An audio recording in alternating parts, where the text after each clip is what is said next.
Hey guys, welcome back to the video of Jutal Dave at IISER Bhopal. I hope आप लोगों को पता चल गया होगा कि IAT 2025 के रिज़ल्ट निकल चुके हैं। अगर आपने चेक नहीं किए हैं तो मैं उसका लिंक डिस्क्रिप्शन में डाल चुका हूँ, आप उसमें जाके रिजल्ट्स देख सकते हैं। तो इस वीडियो में मैं आपको दो इम्पॉर्टेंट चीज़ें बताऊँगा जो आपको स्टेप बाय स्टेप आपके एडमिशन के टाइम पे ज़रूरी होगी। First thing is the documents that you will be needed while you will be getting admitted in the institute, and secondly कौन सा प्रोसेस होगा जब आप इंस्टीट्यूट पहुंचोगे, किस तरह के अलग अलग प्रोसेसेस होंगे when you join the Eicher में एंटर होने के बाद क्या क्या होता है वो मैं आपको बताऊंगा। तो स्टार्ट करते हैं सबसे पहले टॉपिक से, जो है आपके डॉक्यूमेंट्स, इंपॉर्टेंट डॉक्यूमेंट्स। तो स्टार्टिंग के डॉक्यूमेंट्स से पहले आपको ऑफर लेटर का प्रिंट आउट लगाना पड़ेगा, एडमिशन फॉर्म आपको लेना पड़ेगा, वो आपको इंस्टीट्यूट से मिलेगा, पेमेंट प्रूफ आपको अपना रखना पड़ेगा, एक रिसिप्ट भी मिलती है वो भी आपको रखनी पड़ेगी, और आपका ट्रांजैक्शन का फ़ोटो भी आपको रखना पड़ेगा, 10th एंड 12th का मार्कशीट रखना पड़ेगा, कभी कभी उसका ट्रांसक्रिप्ट भी मांगते हैं, कभी कभी सिर्फ आपका फाइनल रिजल्ट मांगते हैं, तो आप उसको एक बार चेक करना पड़ेगा। नेक्स्ट आपको अपने IAT के स्कोर कार्ड को रखना पड़ेगा, अपना ID प्रूफ, ड्राइविंग लाइसेंस अगर है तो वो, अपना कास्ट सर्टिफिकेट।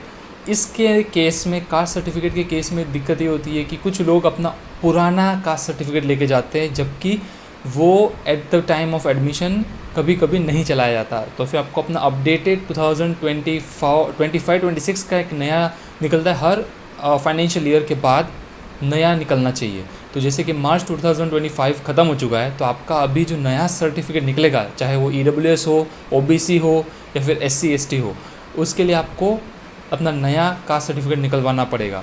2025-26 फाइनेंशियल ईयर का होना चाहिए। अनदर चीज़ होगी आपकी स्कूल का माइग्रेशन सर्टिफिकेट चाहिए होगा।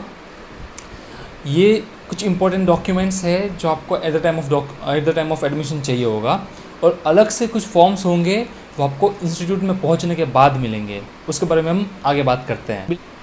तो जब आप लोग आईसर्स में एंटर होंगे तो आपकी जो लिस्ट होगी अपने अपने, जैसे फॉर एग्जांपल ऐसे भोपाल का प्रेफरेंस लिखा है, तो at the time of check in जब आप उस इंस्टीट्यूट के गेट में अंदर आने की कोशिश करोगे, उसी टाइम पे आपका जो सिक्योरिटी गार्ड होगा वो आपको आपका नाम चेक करवाएगा, उसके नाम सामने साइन करवाएगा, या कभी कभी तो ऑफर लेटर दे के ही चले जाते हैं।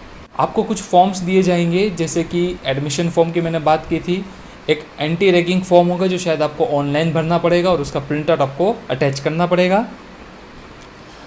ये इसके साथ साथ और भी डिक्लेरेशन फॉर्म भी हो सकता है, अंडरटेकिंग फॉर्म भी हो सकता है। अगर आपके पास कोई डॉक्यूमेंट नहीं है, या फिर आपको वो document within some period of time में आपको सबमिट करना होगा, for example migration certificate from the school या passing certificate from the school, तो ये जो डॉक्यूमेंट्स है अगर आपके पास नहीं है एट द मोमेंट, तो आपको अंडरटेकिंग फॉर्म भर के उसमें उस डॉक्यूमेंट का नाम लिख के आपको बताना पड़ेगा, और सम टाइम कुछ टाइम बाद उसको सबमिट करना पड़ेगा।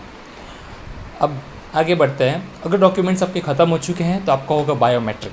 बायोमेट्रिक में क्या होगा कि जब आप एडमिशन के बाद लेक्चर्स अटेंड करते हैं, फॉर एग्जांपल BSMS के लेक्चर्स अटेंड कर रहे हैं, तो उसमें अटेंडेंस जो होती है वो बायोमेट्रिक के थ्रू होती है। तो आपके सारे फिंगर्स या मेजरली आपके थंब को वो बायोमेट्रिक स्कैन करके सेव कर लेंगे, और वो आपके सारे लेक्चर्स में यूज़ होगा as an attendance. Second important thing will be, जब आपका सारा ख़त्म हो चुका होगा तब आप जाओगे अपने हॉस्टल की तरफ। जब आप हॉस्टल की तरफ जाओगे तो वहाँ पे डेस्क लगी होगी अलग अलग। उस डेस्क में जनरली वो लोग इंश्योरेंस, आपका जो हेल्थ इंश्योरेंस होता है वो, उसका फॉर्म होगा, एक नोड्यूस का फॉर्म होगा, हेल्थ इंश्योरेंस होगा, उसके साथ आपका होगा मेस का फीस, और ये दो चीज़ों को साथ में लेके आपको सबमिट करना होगा हॉस्टल में। तो ये दो इंपॉर्टेंट चीज़ें, जो हेल्थ इंश्योरेंस है वो आपको हर साल रिन्यू करना पड़ेगा, मेस की जो फीस है आपको हर मंथ रिन्यू करनी पड़ेगी। ये कुछ बेसिक चीज़ है, जब हो जाएगा तब आप वहाँ पे शिफ्ट कर सकते हो हॉस्टल्स में। अब फाइनली आपको जो फ़ीस का स्ट्रक्चर है, अगर आपने फ़ी नहीं भरी है किसी भी आईसर्स में, तो उसके जो स्ट्रक्चर है वो उसका मैंने पहले से एक वीडियो बना के रखा है, तो आप आई बटन में या फिर डिस्क्रिप्शन में जाके देख सकते हैं फ़ी का सारा स्ट्रक्चर्स। और अगर आपको फ़ी भरने में दिक्कत हो रही है, ये फंडिंग की अपॉर्चुनिटी ढूंढ रहे हैं, तो उसके लिए भी मैंने एक नया वीडियो बना के रखा हुआ है, वो भी आप आई बटन पे या डिस्क्रिप्शन में जाके देख सकते हैं। See you in the next video, probably in the IISER Bhopal.